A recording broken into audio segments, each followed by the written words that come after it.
저는 다시함께 상담센터에서 2017년부터 현재까지 근무하고 있는 이나영이라고 합니다. 저는 2009년부터 2011년까지 현장 기능 강화 사업 팀에서 근무를 했던 이정은이라고 합니다.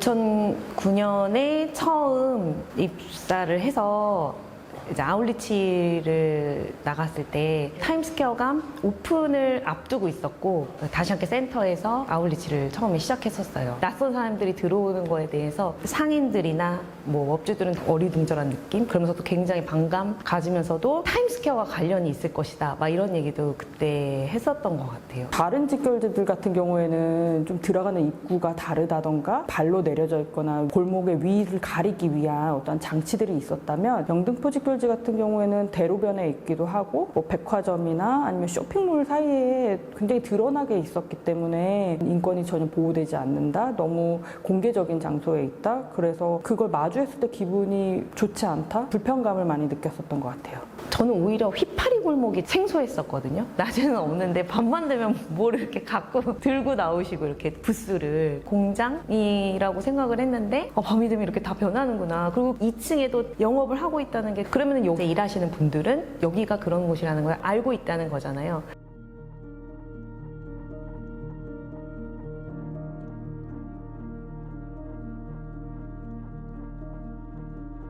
그 관계를 잘 맺어야지 여기에 있는 여성분들이 또 지원을 많이 받게 되기 때문에 그런 목표의식 덕에 힘든지 모르고 일했었던 것 같아요. 그 17년도 마지막 크리스마스 있는 주 5일 내내 아울리치를 했었거든요. 아침 9시에 출근해서 8시 20분까지 이제 오전에는 서류 작업하고 지원 갔다 와서 저녁 10시 반까지 계속 아울리치를 했었는데, 그때 딱 5일 지나고 나니까 휘파리에 있는 여성분들도 너무 저희를 편하게 대해주시는 거예요. 사실 휘파리 골목이나 쪽방 같은 경우는 한 달이 지나니까 관계 형성이 조금씩 되더라고요. 근데 이 유리방은 제가 퇴사하는 순간까지도 제가 됐다라는 생각이 들진 않았었거든요. 워낙에 여성분들도 많이 바뀌기도 하고 굉장히 경직되어 있는 공간이니까. 그래서 그런 관계 형성에 가장 초점을 뒀고, 그런 매개체로 뭔가 이야기거리가 있어야 되니까 소식지를 만든다든지 제품 같은 거를 언니 뭐 받고 싶은 거 있어요? 이런 식으로 얘기를 하면서 우리가 뭐 좀 필요한 거 해드릴 수 있는 거 있나 이런 걸 얘기를 많이 했던 것 같고, 이동도서관 그거에 진짜 힘들었는데 너무 재밌었던 것 같아요. 실제로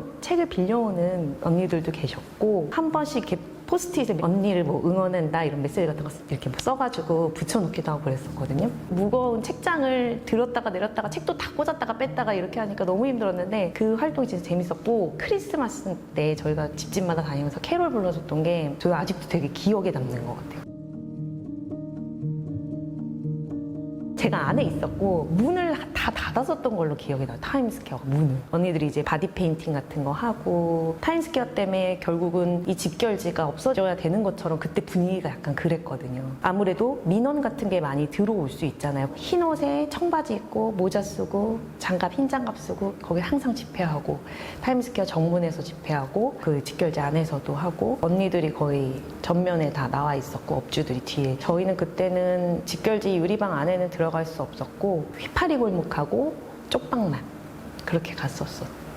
그때 당시에 딱 첫 번째 이쪽 1-1이라고 부르는 유리방에 언니가 대표 언니라고 그랬었어요. 언니는 항상 되게 우호적이었거든요. 근데 한번 그때 분위기가 엄청 험악할 때는 언니들이 이렇게 오는 게 별로 고맙지 않아 이렇게 얘기를 하더라고요. 한번 영등포에서 같이 밥을 먹었었어요. 그때 당시에 그분이 너무 서운해하지 말아라. 여기에 있는 언니들이 다 생계를 책임지고 있거나 그 가족을 책임지는 사람이 많다. 나도 그렇다. 남동생하고 터울이 많이 있는데 남동생도 그렇고 내 가족도 내가 책임져야 되는데 우리가 여기서 지금 어떻게 나가서 뭘 할 수 있겠냐. 이런 얘기를 그 언니가 많이 했었어요. 제가 느끼기엔 양가 감정인 것 같았어요. 우리를 미워하지는 않는데 업주들하고 이야기를 했을 때는 쟤네가 들어오는 거 싫어 이런 식으로 얘기를 했겠죠? 근데 저는 진짜 서운하지가 않았어요. 제가 항상 언니한테 그랬거든요. 나를 이용할 수 있으면 이용을 하라 그랬어요. 아프거나 법적인 도움이 필요하거나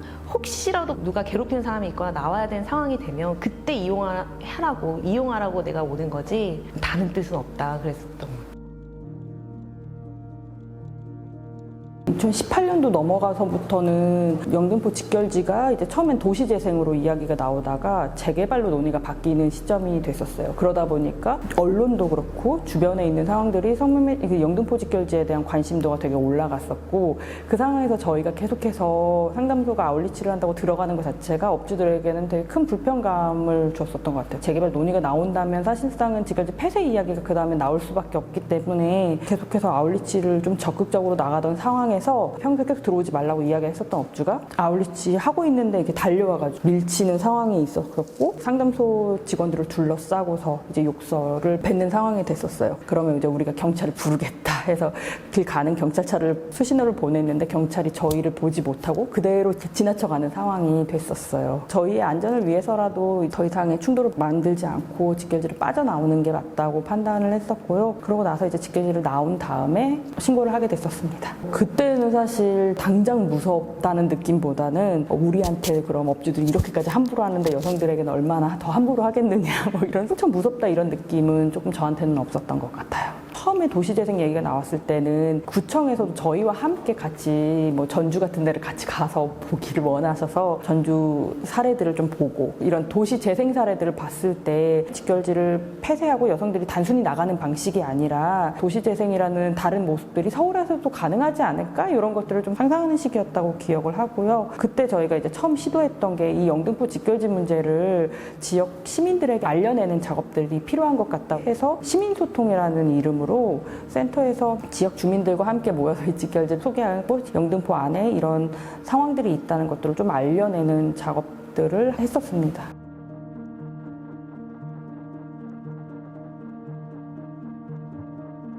인생에서 영등포 성매매 직결지 여성들을 만났던 시간이 퇴사하신 후에도 큰 힘이 되었다고 이야기를 해주셨었는데, 여성들을 만났던 경험이 인생의 어떤 순간에 큰 힘이 되었다고 생각하시는지 궁금합니다.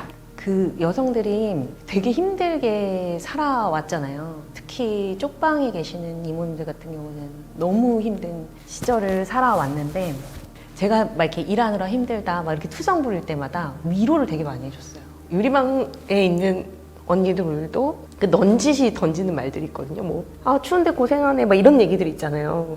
근데 그런 것들이 사진처럼 기억이 되면서 내 자신이 없어지는 그런 경험을 할 때 그런 얘기들을 떠올리는 것 같아요. 나보다 더 힘든 삶을 살았을 거라고 저는 생각을 하거든요. 그런데도 그 사람한테 누군가를 위로할 수 있는 힘이 있다는 게 저를 되게 반성하게 하기도 하고, 특히 그 쪽방에 계신 이모님들은 힘들 때 가서 어리광 피울 수 있을 것 같은 그런 생각을 하는 것 같아요. 여성들을 만나왔었던 시간들을 떠올렸을 때 선생님께 영등포 성매매 직결지는 어떤 곳으로 기억되시나요? 직결지는 생존의 공간인 것 같아요. 그 안을 들어갔을 때는 진짜 이거는 삶의 진짜 투쟁의 현장이구나라는 생각이 많이 들었고, 그 직결지 안에 들어갔을 때랑 나왔을 때 이질감이 느껴진다고, 저는 너무 공감했거든요, 거기에. 거기서 활동하다 너무 힘들었을 때는 타임스퀘어를 일부러 들렸다 집에 간 적도 있어요. 그 이질감을 떨쳐내고 가고 싶어가지고. 그걸 안고 집에까지 가면 너무 힘든 그렇게 되니까. 그래서 저도 지금 얘기가 너무 공감되는 게, 내 감정이 뭔지 정확히 말로 설명할 수 없는 그 미묘한 근데 이 감정을 가지고 집에 가고 싶지 않아서 저도 아울리치 끝나고 신도림역까지 많이 걸어왔었거든요. 감각들을 좀 떨치려고 많이 했었던 것 같아요. 팀장님이 중간에 그만두셨다고 알고 있는데, 저는 그만두신 이유랑 또 왜 다시 오셨는지가 궁금하거든요. 2017년부터 이렇게 일하면서 어느 순간에 많이 지쳤었던 것 같아요. 그 시기에 몸을 좀 다쳤어가지고 집중해서 치료가 필요한 시기였었거든요. 그래서 좀 한동안 꽤 쉬었었어요. 다른 일도 한번 시도해보자 해서 다른 일도 해봤었는데, 현장 지원팀에 자리가 났다는 이야기를 들었을 때 다시 돌아가서 이 직결지를 폐쇄하고 싶다라는 마음이 저에게도 들더라고요. 그래서 성매매의 끝을 우리가 보진 못하더라도 직결지의 끝은 보고 싶다라는 마음. 저는 나를 보호하기 위해서 사실 그만뒀거든요. 마음이 너무 황폐한 느낌이 들더라고요. 사막같이. 그러고 나서 제가 북한 이탈 주민들을 지원하는 일을 했었고, 거기서 여성들을 만나면서 탈북 여성들도 성매매를 가는 경우가 너무 많은 거예요. 저는 그것만 보이는 거예요. 막 어떻게 나오고 싶어도 나올 수 없는 사람들이 존재할 거고, 도움을 청하는 사람들이 있을 거고, 내가 거기에서 함께 하면 행복하겠다는 생각이 어느 순간 들더라고요. 저는 이 일은 몰입을 해야 된다고 생각을 하거든요. 분산이 되면은 하기 힘든 일인 것 같아요. 성매매 직결지는 보이기에 여성들이 있는 공간으로 기억되잖아요. 그래서 사람들이 이 여성들한테 되게 많은 관심을 가지면서 있는 것 같다는 생각이 들더라고요. 하지만 이 공간은 정말 철저하게 성매수자들의 필요에 의한 공간이었거든요. 여기 주변에 사는 주민들도 아니고 여기 사는 여성들을 위한 공간도 아니고 정말 성매수를 하기 위해 오는 사람들의 공간이었었다는 것을 좀 더 사람들이 관심을 갖고 그것들을 좀 끊어내기 위한 활동들이 좀 더 있었으면 좋겠다라는 개인적인 바람이 있고, 여성들의 말이 한 소절씩 두 소절씩은 들어있으면 좋겠다. 우리 센터가 존재했던 이유도 다 거기에 여성들이 있었기 때문에 사실 존재를 했던 거기 때문에 그런 목소리 한 소절이라도 있었으면 좋겠다는 생각이 들었어요.